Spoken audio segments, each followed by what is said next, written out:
Ahojte, sledujete alebo počúvate podcast Stará dobrá puberta. Moje meno je Blažej, je tu so mnou Tomáš. Čaute. A máme tu aj Zuzku Juránekovú, poradkyňu z IPčka. Ahoj Zuzka. Ahojte, ďakujem za pozvanie. No, my sme si potýkali teda, sa síce nepoznáme, ale sme si už potýkali, tak si budeme tykať. A dnešná téma je, že tí naši puberťáci versus mobily a digitálny svet. Tém je miliarda, ale skúsime aspoň niečo, teda my sa ťa budeme pýtať a budeme očakávať strašne dobré rady. OK, posnažím sa. Dobre, posnažíš sa. Poďme teda, taká prvá otázka je, že čím žijú tí naši puberťáci na internete, na mobiloch? Čo si pozerajú? Ja by som ešte, predtým než ti odpoviem na toto, sa pozerala na to, že čo znamená pre tínedžerov online svet. Hej, lebo to je naozaj že veľmi podstatná časť toho celého a je to obrovský rozdiel my, boomery versus oni, hej, Gen Z a Gen Alpha. Čiže oni nepoznajú svet s telefónnou kartou, telefónnou budkou a volaním z pošty a ani telefónne zoznamy, ani nič podobné. To, čo sme si zažili my. Čiže pre nich je ten svet technológií a svet internetu, že absolútne prirodzená súčasť ich života. Nepoznajú, ako to bolo predtým a využívajú vlastne to, čo sme im my, dospeláci, pripravili. Hej? Čiže my sa možno na nich hneváme, že stále sú na tých telefónoch alebo ťukajú do tých počítačov, ale tie počítače ani telefóny nevymysleli oni, to sme vymysleli my a priviedli sme ich do tejto doby a oni to patrične teda využívajú tú technológiu, lebo nevedia si predstaviť, že by to bolo úplne inak. A možno ten náš boomerský problém je stále v tom, že žijeme v takej tej nostalgii, toho spomienkového optimizmu, že ako sme sa my mali lepšie, ako sme my mali ten reálny svet a mali sme to reálne detstvo, lebo sme skákali tú gumu na tej ulici a hrali vybíjanu. Ale keď sa pozrieme na to obdobie, vrátime sa tam trošku a spomeniete si na svoje staré mamy a svojich detkov, tak oni tiež na nás pozerali absolútne čudne, že čo nám to pána Jana dáva na tej ulici, prehadzovať si loptu z jednej strany na druhú a tiež vnímali to, že najlepšia zábava je trhať burinu predsa v záhrade. Čiže, a pásť husy. Čiže tie generačné rozdiely a tie prostredia a tie kontexty, do ktorých sme zasadení, ako tie generácie sú úplne rozdielne a vždy sa tá generácia bude pozerať na tú ďalšiu tak podivne. Takže prepáč, takže je to všetko v poriadku a môžeme skončiť podcast? Nie, určite nie, len potrebujeme asi možno sa naozaj na to pozrieť tak, že ich to aj trápi a ich to mrzí a ich to zraňuje, keď im povieme, že nežijú reálny svet. Alebo že proste nevedia, čo je reálny svet, lebo pre nich je tento svet, ten ich reálny. A áno, skladá sa rovnocene z dvoch prostredí. Online aj offline. Keď ste boli na zastávke autobusu ako tínedžeri a rozprávali ste si možno nejaké pikantné infošky z rande svojim kamošom a zrazu vám prišiel autobus a vy ste v tom najlepšom museli skončiť ten rozhovor a nastúpiť doňho, tak sa to proste pretrhlo. A možno ste si to dopovedali na druhý deň, ale už to nemalo ten vibe, tú autenticitu. To, čo majú oni, je, že do toho autobusu nastúpia, dajú si FaceTime alebo proste hlasovku a autenticky v tom pokračujú ďalej a nevnímajú ten rozdiel, že by to bola menej cenná komunikácia. Čiže to je obrovský rozdiel v tom. No a to, čím tam žijú, je naozaj veľmi veľa tém. Je to pre nich prostredie, kde sa vzdelávajú, kde zabíjajú nudu, ktorá je mimochodom veľmi dôležitá, aby sa trošku aj nudili, lebo podporuje tú kreativitu, kde sa spájajú intenzívne so svojimi vzormi, sledujú rôznych influencerov, kde si formujú svoju identitu, nadväzujú vzťahy, komunikujú. Ale sú tam samozrejme vystavení aj nejakému riziku, ktoré môže mať dopady na to ich duševné zdravie, na to prežívanie, aj vzhľadom teda na to, že sú vo veľmi zraniteľnom období, kedy ešte nedokážu veci vyhodnocovať tak, ako my dospelí. Čiže môžu sa stretnúť s rôznymi online výzvami, s toxickým nejakým obsahom, s obsahom, ktorý je násilný. Máme tu trend mizogínie a mačizmu, čiže nachádzajú a objavujú tam napríklad mladí muži vzory typu Andrew Tate a podobný, ktorí im ukazujú, ako má vyzerať správny muž, aký má byť a ako sa má správať k ženám. Čiže to ich veľmi formuje. A zároveň aj pre tie dievčatá sú tam rôzne iné výzvy, ktoré ich tlačia do toho napríklad, ako majú vyzerať, ako majú sa starať o svoju pleť, ako sa majú obliekať. Čiže je to široké spektrum vecí, ktoré tam žijú a s ktorými sú v kontakte. Ja mám len otázku, čiže keď sedia tínedžeri na lavičke spolu skupinka alebo dvojica a drtia do mobilu a nebavia sa takto, tak čo robia? Oni si píšu navzájom alebo každý inde? Niekedy to tak je, že vlastne komunikujú v nejakej spoločnej skupine, niekedy si scrollujú tie veci, ktoré majú oni follownuté, teda tých influencerov, alebo... Čiže sedia vedľa seba a idú si svoje. A ono aj tak akože multitaskujú a zároveň tým, že sú online a to prostredie je 24/7 funkčné, tak oni naozaj sú vystavení enormnému tlaku, že im nesmie nič uniknúť, že musia zachytávať, čo sa deje, nesmú byť mimo, musia byť tu a teraz zapojení, pretože to ako keby majú pocit, že ich ohrozuje v tom, že budú out, že sa nebudú vedieť k niečomu pripojiť, o čom sa budú rozprávať potom. Čiže to, ako fungujú oni aj s tým pretlakom tých informácií, je úplne iný svet, ako sme žili my. Jasné. No a my máme teda 11-ročné deti a 10 ešte. A teraz otázka, že už im dovolíte siete, a respektíve mobil už majú, ale keby som povedal, že nebudeš používať, ja neviem, WhatsApp, lebo trošku to beriem už ako sociálnu sieť, lebo tam už sú videá, tam už sú šialené veci. A máš tam kanál. Chápeš, máš tam kanál. To asi nie je úplne, že povedať mu, že vieš čo, ešte nemáš 13, tak budeš mobil používať na to, že viem, kde si a zavoláš mi. A to je, že treba to obmedziť už, teda ešte obmedziť, alebo už si povedať, že je to taký ten ako keby prelomový vek, my sa na to aj pozeráme cez možno také 3 vekové kategórie, že do tých 10, potom od tých 10 do tých 15, potom do tej 20, že ako sa oni aj vyvíjajú, menia, čo sú tie ich iné hodnoty a priority.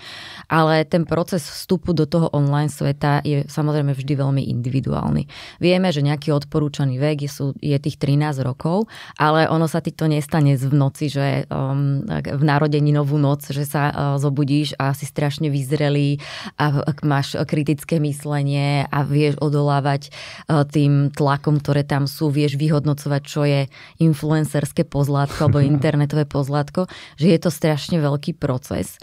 A oni naozaj do tých 10 rokov plus minus veľmi potrebujú, aby sme tam boli s nimi. Nehovorím, že ich kontrolovať, ako keby, že čo sleduješ a byť tam a všetko mať pod dohľadom, ale byť s nimi v tom procese nástupu do toho online sveta. Pretože bezpečné online prostredie sa začína bezpečným vzťahom, ktorý máme my. Čiže, keď sa na to pozriem, áno, odporúčaný vek 13, ale je to veľmi individuálne a skôr by som na tú otázku, že kedy pustiť deti na sociálne siete je, ako ich pripraviť na to, aby sme ich mohli pustiť na tie sociálne siete alebo do toho sveta online. A keď si tam takú zase paralelu s tým fyzickým svetom, učili ste vaše decka bicyklovať? Učili. Čo ste im dali na ochranu? Prilbu aj tie chrániče a tak. Hej, a kde ste boli, keď sa učili bicyklovať? Hej, a kde ste boli pri nich? Alebo išli sami, dali ste im tie prilby a išli sami na tú ulicu? Rozumiem. Boli ste tam pri nich, že? Čiže áno, my máme ako dospeláci v rukách tie rodičovské zámky, nastavenia, kontroly a je super ich používať. Naozaj v tom období od toho 0 do možno tohto 10, 11, 12 používať tie rodičovské zámky, nastavovať si spoločne s tými deťmi tie pravidlá, fungovať tak, byť aj dobrým vzorom a vytvorím to prostredie čo najviac bezpečné, ale neznamená to, že sa o tých rizikách, ktoré tam sú, nebudeme baviť. A že my potrebujeme im aj vysvetliť, prečo im nastavujeme tie obmedzenia, že nie je to, ja nie som ten hnusný rodič, ktorý ti to nechce dovoliť. Práve naopak. Ja veľmi chcem, aby si do toho prostredia išiel v čo najväčšom bezpečí a chcem ťa spolu s tebou teda byť pri tom a pripravovať ťa na to, ako to celé zvládnuť. A k tomu mám otázku, lebo ako všetko toto robíme. Máme rodičovské zámky, majú nejaké akože, napríklad na WhatsAppe má, že na celý deň má hodinu 15, na WhatsAppe má iba 30 minút, ale keď mi dá dobré argumenty, tak to dám viac, alebo čiastočne, alebo na celý čas a tak ďalej.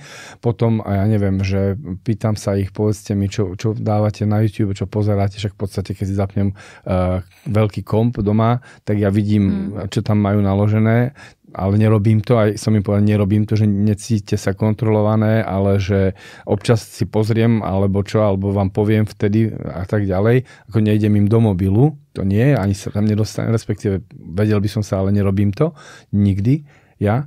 ale iba teda, že sa opýtam, ale že bavíme sa o tom, nech mi povedia, nech mi ukážu, dokonca riešili sme doom scrolling, dopaminový, akože ten systém, ako to funguje, čo robia shorts, keď človek ako pol hodinku, ako ide, že mu to spraví z mozgu zeleninu.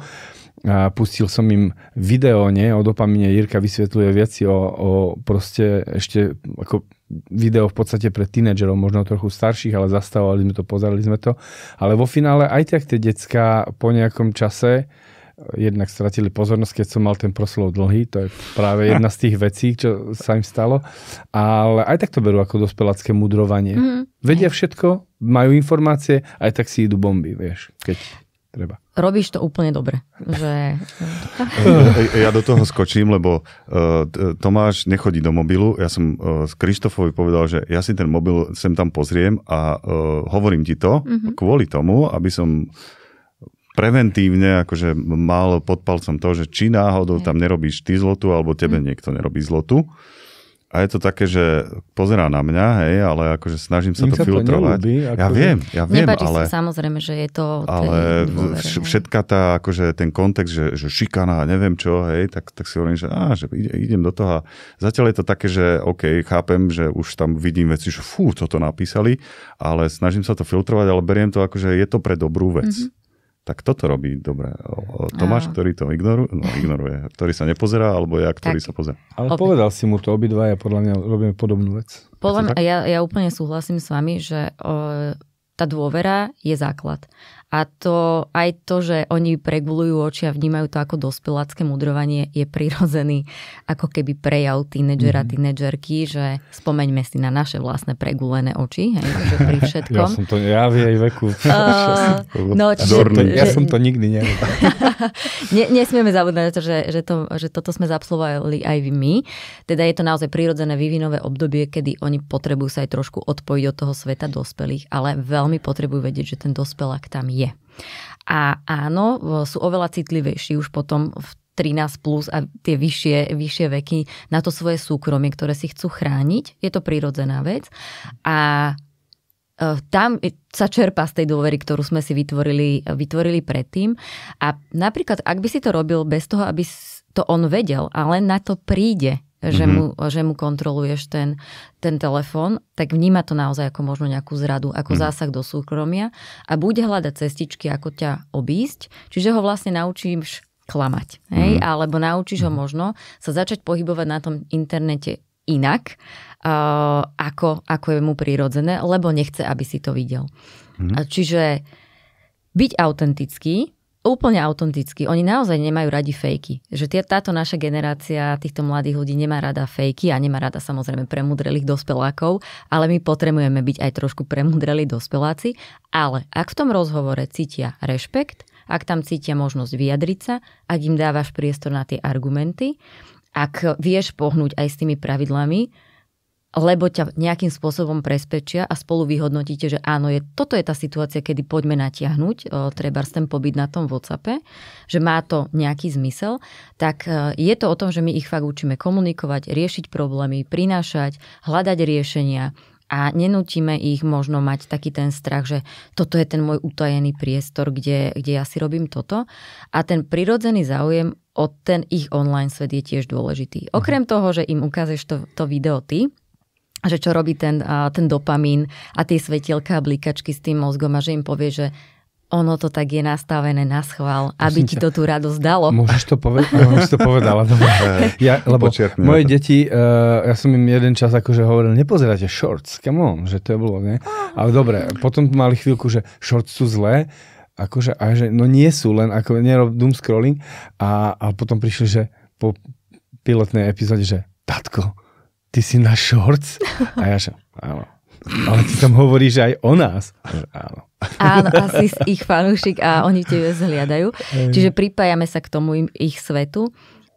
To, že im povieš, že čo to robí s mozgom, tak asi sa nestane zázrak, že by to prestali pozerať. Je to súčasť toho ich online sveta, ale je hrozne dôležité, aby vedeli, že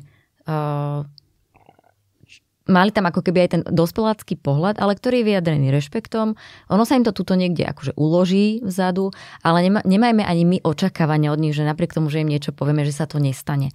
Aj pri deťoch alebo mladých ľuďoch, ktorých napríklad fakt, že veľmi vychovávame v tej online bezpečnosti, tak nemôžeme úplne predpokladať, čo napríklad to, že nepošlu niekomu fotografiu, ktorá bude zneužitá, buď to nejakým sexuálnym predátorom alebo na šikanovanie, ale my potrebujeme vedieť, že sme vytvorili tak dobre ten vzťah, že on nebude sa báť za nami prísť a povedať, že toto sa mi tam deje. Hej? A to je proste to dôležité. A samozrejme pri tých puberťákoch, pri tých tínedžeroch sa mení aj tá naša rola toho dospeláka, že kým sú malí, do tých 10 rokov, dajme tomu, tak naozaj nás vnímajú ako nejaký zdroj bezpečia. A to je to, že prídu 1000-krát za deň, keď sa im vždy niečo deje, cítia krivdu, keď dostanú kyblikom po hlave na pieskovisku, tak mami, tati. Pri tom puberťákovi, pri tom tínedžerovi je to iné. On najskôr skúša veci riešiť sám. Hej? Že je už taký ten veľký a ide skúšať riešiť tie veci sám, ale je vlastne zranený alebo zraniteľný, tak to je to lepšie slovo, lebo on nemá ešte dostatok tých životných skúseností na to, aby to zvládol sám. A prirodzene najskôr tú pomoc hľadá u nejakého kamošky a potom hľada nejakého dôverného dospeláka. A nevždy to musí byť ten rodič. Hej? A aj toto je taký veľký prejav tej rodičovskej lásky, keď im povieme, že vieš čo, som tu. Pripravený, nesúdim, nehodnotím, proste som tu a budem ti vždy vďačný za to, že za mnou prídeš a povieš mi o tom, ale vnímam, že niektoré veci sa možno práve rodičovi hovoria ťažšie. Prosím ťa, nájdi si niekoho iného, dospelého, pri kom sa ti to povie ľahšie. Môže to byť krstný, len v tom nezostaň sám. V škole majú sociálnych poradcov. Inak niekedy je ťažké nehodnotiť obsah, lebo včera prišla za mnou jedna z mojich dcer a ukázala mi shorts, ktoré malo akože 10 sekúnd a išla tam rytmická hudba a tá slečna tam vnútri išla s mobilom, že tak to iba ukázala. A ja som vôbec nerozumel, a to bolo celé. A je, že komu tím prospieť. Že, na čo je to, že, a ona, myslím si, že ma chcela vyproviť, vedela, že má to uprace. Ale ja by som rád urobil, že chápem, veľmi tvorivé, ale do prdele. Nemusíš. Vieš, že ty nemusíš, že to je iba, že že díky, že si mi to ukázala, že za mňa, že nie je to úplne moja šialka kávy, hej, ale že čo si o tom myslíš ty, ako to vnímaš. Že dať ten priestor na to. A my fakt nemusíme slúhľať so všetkými influencermi, ktorých oni sledujú a pozerajú. A ja si živo pamätám na takého jedného, ja mám veľmi rada túto historku zo života. Ja som raz bola na takom harlejackom zraze, kde to bol taký festival, alebo čo to bolo. A mala som tam rozprávať práve že o sexuálnych predátoroch a o tom, ako chrániť tie decká v tom online priestore. A teraz si predstavte toho pána Harlejaka, ktorý tak sedí oproti mňa a hovorí mi, že pani, koľko tých videí z tých youtuberov si mám pozrieť s tou mojou dcerou, aby som bol pre ňu akože dostatočný fanúšik v tom, že fakt vníma, že sa zaujímam o to, čo tam ona sleduje. A dostali sme sa k tomu, že a teda ako prebieha ten rozhovor medzi vami dvoma, keď sledujete toho influencera? No tak hovorím, no však čo som jej povedal pravdu? To je taký Jasné, taký, a čo to pozeráš za hlúposti a veď to ti len vymýva mozog a tak ďalej. No, zámer obrovsky dobrý, úžasné, pozrel sa aj cez rameno, pozeral na tie videá, zaujímal sa, hej, chcel tam s ňou byť, ale ten spôsob, ktorý tam on priniesol, bolo, že vlastne totálne toho jej idola disoval, že ho zhejtil a v tom období je, že tu je ten mladý človek, tu je niekde ten influencer, lebo vzor, a tu je ten rodič v tej puberte. A keď zdisuješ toho influencera a vlastne a hodnotíš aj ju, že ty si teda tiež asi hlúpa, keď pozeráš hlúpe veci, tak tu je to dieťa, tu je ten influencer a tu je ten rodič, že sa nám ešte posunie. Čiže naozaj primerane povedať tomu, že OK, že ďakujem, že si to ukázala, čo je práve to, čo ťa na tom láka a vieš čo, že ja to vnímam možno aj takto. Hej. Ja sa inak teším, že aby som teda povedal na tínedžerov, že sú zruční, sú super. Veľakrát ma prekvapia, urobia nejakú fičurku si s vlasmi alebo začne si niečo vyrábať, to vieš skať z YouTube, jasné. Ale napríklad včera žena čítala článok o jednom z tých akože trendov, hypov, čo teraz sú.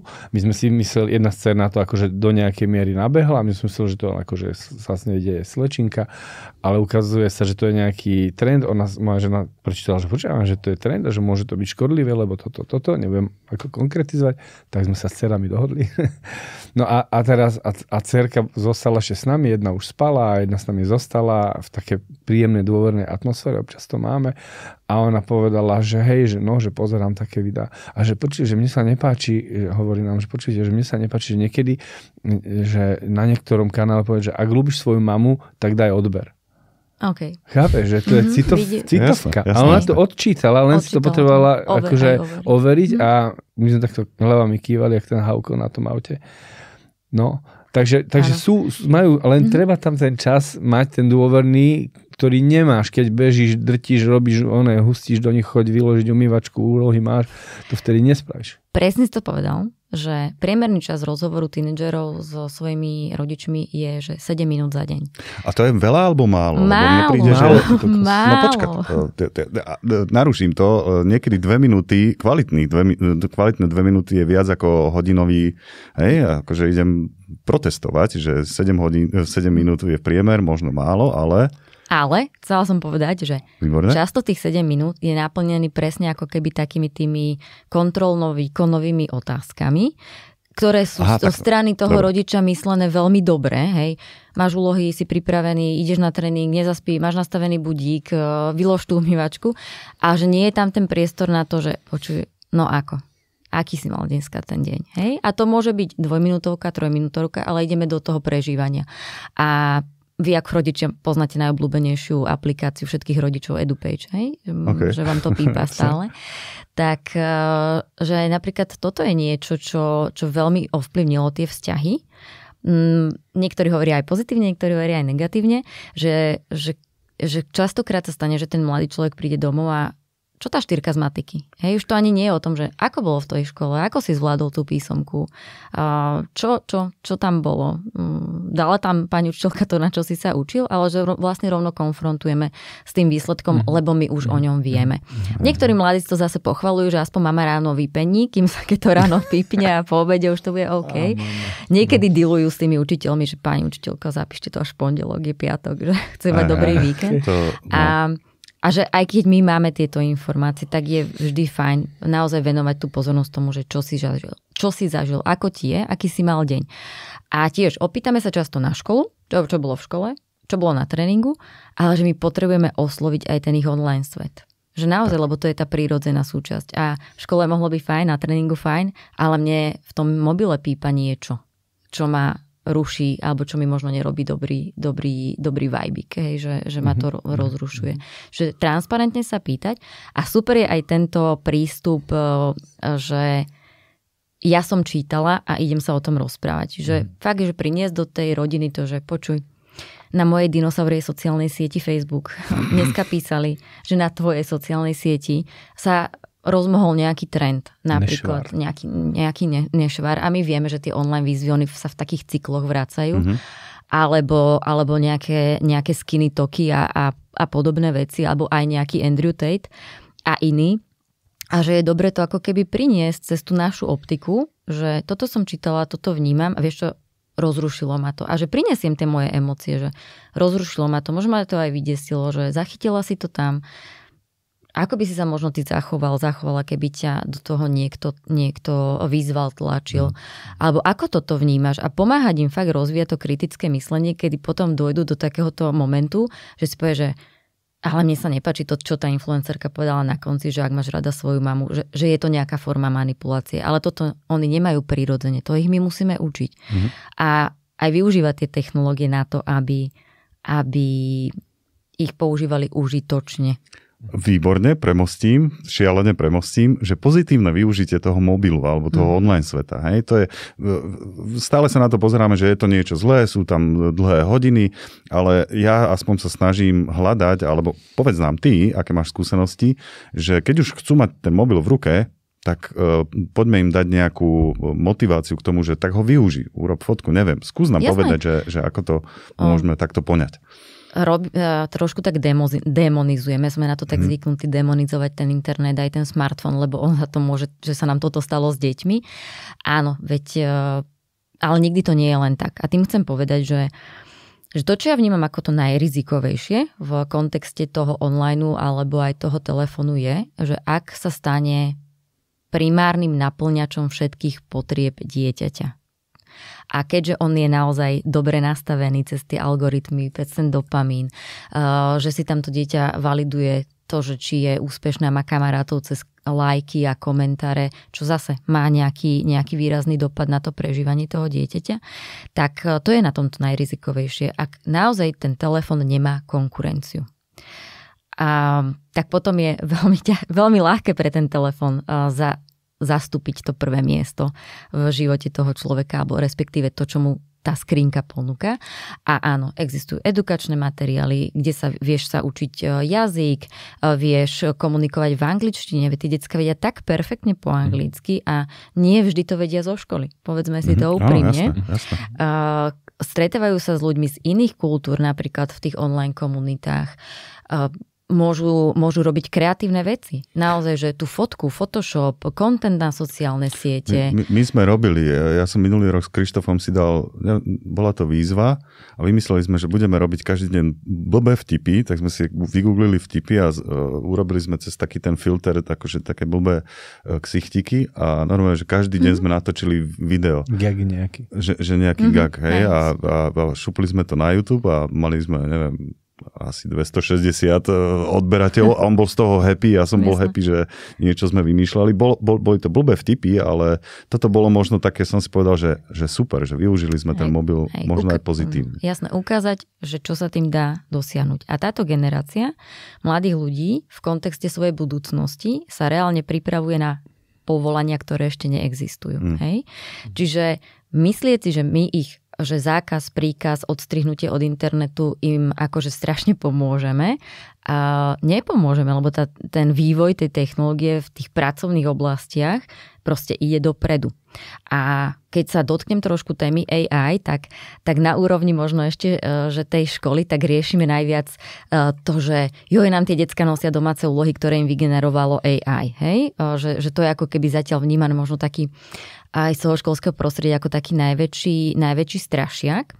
Ale áno, veď tá AI tu bude. My ich potrebujeme naučiť s ňou robiť. Potrebujeme im ukázať, že ako tam správne zadávať tú inštrukciu, ako si to skontrolovať, aké nástroje v rámci toho AI použiť, ako byť doplnkom k tej mojej práci, aby mi to pomohlo a nie, aby to robilo za mňa. A že aj tam potrebujeme im ukázať, že je to o tom, že chceš, aby to robilo za teba, alebo je to, aby ti to pomohlo v tvojej práci.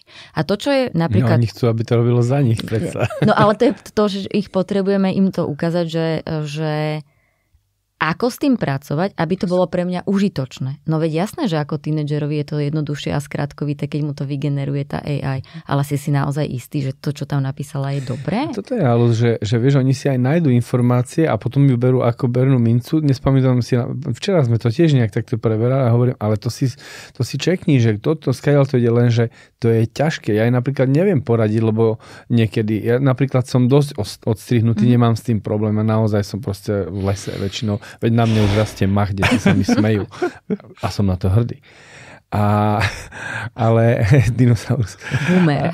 Hej, no oni hovoria, že tatko, ty si z minulého storočia. A že niektoré veci ja, akože ani keby sme spolu išli, dobre, poď mi povedať, ako overíme túto informáciu, tak ja niekedy ani by som nejak nevedel. A reálne to je náročné. Že ty môžeš overiť niečo, ti to kývne niečo. Je milión prípadov, kedy beží nejaká informácia, ktorá sa berie, že takto to je, lebo z milión zdrojov a pritom je to prebrané z jedného pred neviem nejakým časom a je to a fičí to a berie sa to, že takto to je a pritom to tak nie je. No. A my v rámci aj tej mediálnej výchovy v tých školách potrebujeme ich stále ako keby v nich trošku tak popestovať to, že ten zdravý skepticizmus, že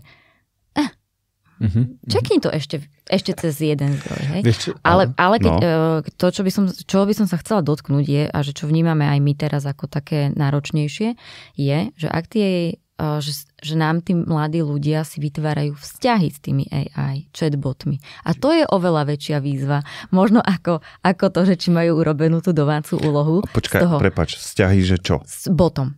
Hej? Že láska? Že láska. Láska, to bol taký film dokonca pred pár rokmi. Her sa to volalo, myslím. A tam, ale povedz. A toto tiež hovorí napríklad veľa o tom, že mladí ľudia, ktorí nemajú tú zdravú konkurenciu tej technológii, nemajú tie vzťahy, nemajú tú podporu, necítia nejaké prijatie, majú pocit, že nikoho nezaujímajú, že sa s nimi nikto nerozpráva, tak je pre nich naozaj že veľmi jednoduchá cesta komunikovať s AI.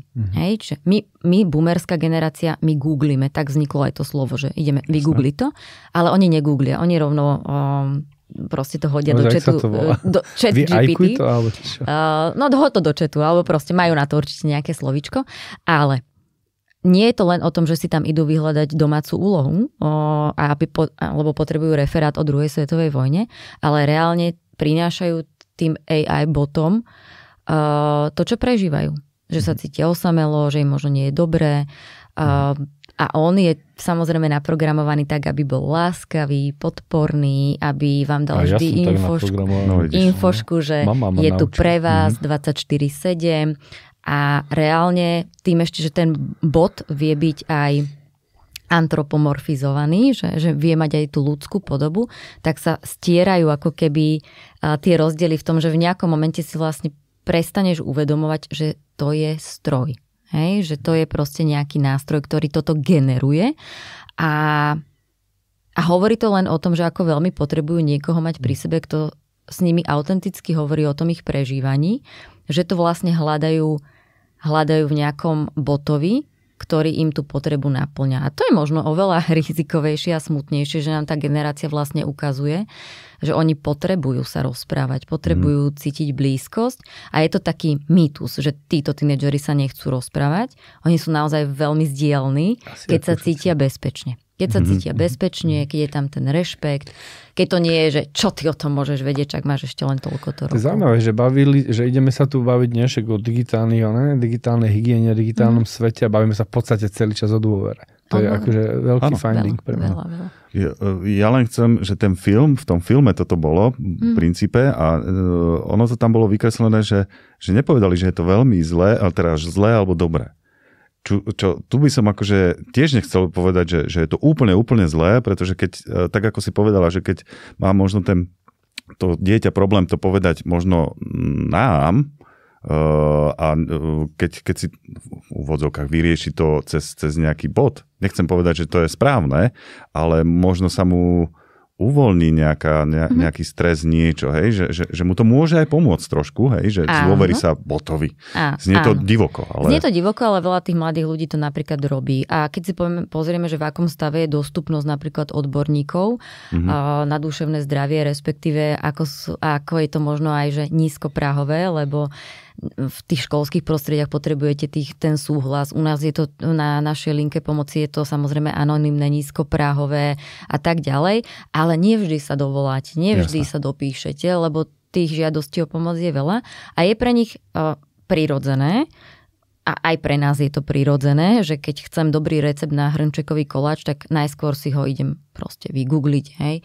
Alebo keď ma boli koleno, tak tiež sa najskôr popýtam toho internetu a on mi povie, že či už je to na lekára, alebo ešte na mastičku. Čiže pre nás je prirodzené hľadať odpovede na nejaké otázky a oni keď to prežívajú, tak je to tiež normálna vec, že hodím to do chatu a hľadám tú odpoveď, prepáč, len to, že opäť, my potrebujeme im ukázať a sprevádzať ich v tom, že áno, je to nástroj, ktorý ti tu a teraz možno pomohol, vďaka tomu si to zvládol, možno ti ponúkol nejaké techniky na zvládanie úzkosti, stresu, ktoré vieš aplikovať do tej praxe, ale stále, že som tu ja, je tu toto, je tu toto, je to toto, aby sa nestalo, že všetky tie potreby im bude náplňať proste ten AI svet, lebo on ich vie krásne stiahnuť. A keď túžiš po bezpečí, keď túžiš po prijatí, tak on ti to prijatie aj bezpečie vytvára. Ale uzamkne ťa v takej dokonalej bubline, kde výrazne absentujú veci, ktoré sú nesmierne dôležité pre tvoj vývin. Konfrontácia, konflikty, riešenie problémov. Nuda. Riešiť niečo tvárou v tvár, lebo tá komunikácia v tom online svete je trošku iná oproti tomu, čo vnímame. keď sme spolu, neverbálna komunikácia, empatia a aj tá hádka s tým kamošom nás vie posunúť nejakým spôsobom, ale on sa s tebou nikdy nepoháda. Hej? On ti naozaj vytvorí ilúziu nejakého dokonala, ale nerozvíja ťa. To nie sú hlboké vzťahy so všetkými tými esenciami, ktoré ako ľudia potrebujeme a toto je na tomto rizikové, že zostanú v takej plytkej bublinke. To je asi chceš povedať to, čo ja. Máme ich ešte milión, blížime sa k záveru, tak máš nejakú krátku, rýchlu, kde je odpoveď áno, nie, alebo... Mám odpoveď, bude to uzavretá otázka. Ako sme ju mali sformulovanú, že či digitálny svet spôsobuje, že deti strácajú sociálne zručnosti? Áno, nie. Nedá sa na to, poviem to tak rýchlo. Nedá sa na to akože odpovedať áno, nie. Niečo sa tam deje, pretože tá komunikácia je iná. Má na to vplyv, volá sa to, že disinhibičný efekt a ja vás tým vôbec akože nechcem dlho zdržiavať, ale veľa tam vplyva to, že sme anonymní, hej, že sme v tej anonymite, v zásade sme neviditeľní, nevieme, kde sme. Fyzicky bezpeční. Vo fyzickom bezpečí. A to, čo sa deje s tou komunikáciou, že je asynchrónna. Hej? Úplne inak funguje ako tvárou v tvár. Koľkokrát sa vám stalo, že vám nejaký mail skončil akože v spame, hej?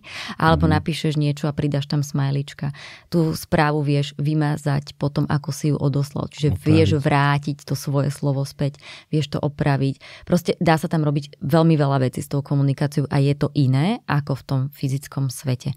A ak máme len toto, tak áno, tá empatia, čítanie neverbálnej komunikácie, tá konfrontácia alebo zvyknúť si vôbec rozprávať niekomu a pozerať sa pritom do očí, odčítať jeho mimiku, vnímať svoj vlastný hlas, to, čo to s nami robí, tak môže sa to výrazne oslabiť a opäť tá správna odpoveď je len to, že potrebujeme to držať v tej zdravej rovnováhe, aby to dieťa malo možnosť mať naplnené tie potreby a skúšať si tieto veci aj v tom fyzickom svete. My sme spoločenské bytosti, človek je spoločenská bytosť, sociálna bytosť a naozaj to, čo dáva tomu nášmu vzťahu zmysel, alebo teda tomu nášmu životu, sú práve tie esencie z toho vzťahu.